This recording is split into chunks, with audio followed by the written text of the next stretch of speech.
we wanted to touch on how to break down the big woods, because how do you find those pockets of deer in all that landscape? And it can be a daunting task, right? Absolutely. Both of us know it because we grew up in southern New England, not the same type of woods. Not at all. No, we had 40-acre parcels, and then all of a sudden you step in the big woods and you're looking at a 4,000-acre parcel, right? All bigger. Right. So, where are they? Right, and like you said, you got to find those pockets. Yeah. And you can walk a 40-acre piece. Yeah.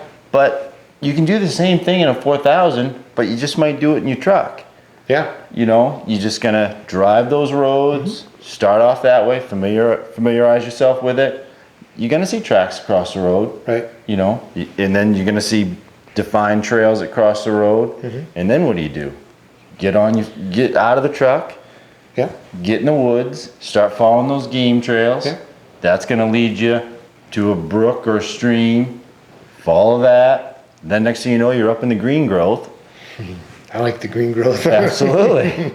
And then all of a sudden, the big woods aren't so big. Yeah. Because you can focus here on one spot, learn that, and then you can take another piece of it, and then another piece. You don't have to learn 4,000 acres, right? Because you don't have to. Because like you said, deer are in pockets.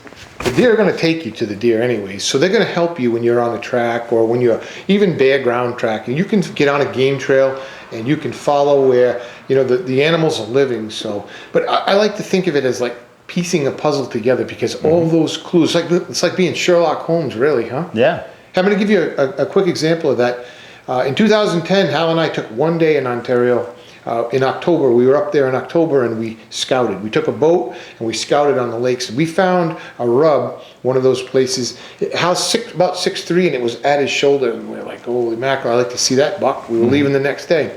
During this winter of that year and the summer, I was studying the maps and I found a road that I thought would lead to not that particular area, but within a walkable distance.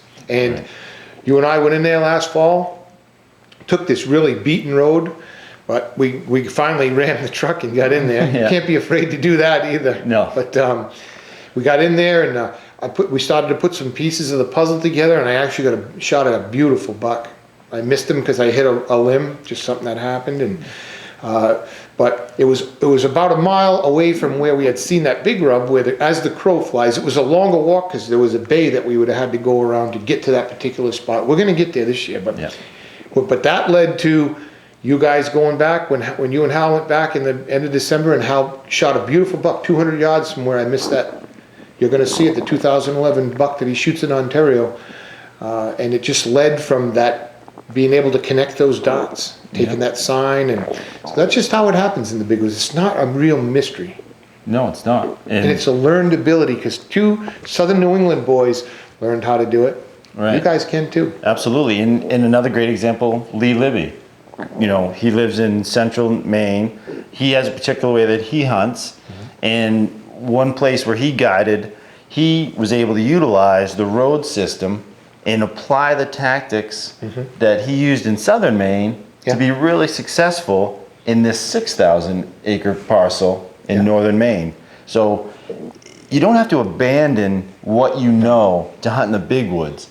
It's taking those skills and applying them to the big woods. Yeah.